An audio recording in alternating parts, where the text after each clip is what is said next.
There's a critical skill that most climbers forget to practice. It's called down climbing, and it may save your life in the mountains one day. In this video, we'll cover what down climbing is, and I'll give you 3 quick tips for how you can train this crucial skill. Before we jump in, are there any other climbing related skills that you think don't get enough attention? Drop a comment below. I'm looking forward to seeing your responses. So what is down climbing? Whenever you climb a mountain, after a brief celebration at the summit, inevitably you have to make your way back down. Sometimes this means simply walking or hiking off of a mountain, but when the terrain gets steeper, this is where down climbing comes in. You face into the mountain and you're able to use both your hands and your feet for a controlled descent. This act of lowering yourself in a controlled manner is called down climbing. Now, this is also helpful in many lead climbing scenarios where, in case you get off route or the route was more difficult than you anticipated, you have an option to back off of the route. Down climbing is also advisable in bouldering, whether indoors or outdoors. Instead of jumping down and potentially injuring your ankles or knees, or even just putting unnecessary strain on those muscles and joints, you instead can climb down and you're getting some down climbing practice in the process. Reversing climbing movements will feel strange and uncomfortable unless you practice. So here are 3 quick tips to train this critical climbing skill.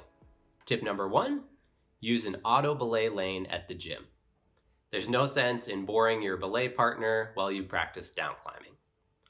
Auto belays are also very conducive to doing laps, which will help you build your endurance. So you could start off with 1 to 2 laps, climbing up and back down, and then repeating that process again. Then with a few minutes of rest in between, say 3 to 5 minutes, you can do another set. Maybe 2 to 3 sets to start off with. So 1 to 2 laps and 2 to 3 sets with 3 to 5 minutes of rest in between. Then you can repeat this workout on a weekly basis and gradually increase the amount of laps and sets that you're doing. This will get you some great down climbing practice and will also build your endurance in the process. Okay, so tip number 2, and this is important, choose a route that is 1 or 2 grades lower than what you're able to climb.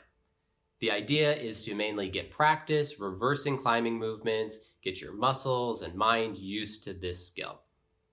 There's no need, especially when you're starting out, to practice down climbing on a difficult route. Tip number 3, practice good technique. Descend slowly and focus on how you can climb down securely and efficiently. Down climbing can be more tiring than climbing up, especially at first. I often find myself defaulting to a bent arm or locked arm position, but this of course will use more energy than is necessary. Try to keep straight arms, taking advantage of your skeletal structure, and then slowly lower yourself with your legs primarily. You can also experiment with sideways movements. You don't necessarily exclusively need to face directly into the wall. Another thing that will help your down climbing technique is to do stretches that improve your flexibility and mobility.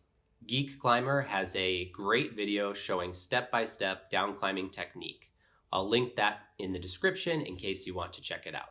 The main thing is just to get out there and practice this skill. It will feel awkward at first, but you'll be amazed at how quickly you get comfortable with down climbing. In order to get to the start of a down climb, you of course have to climb up first. If you want to show up to your next mountain objective fit and strong, check out this video with 5 key tips that will help you train your endurance.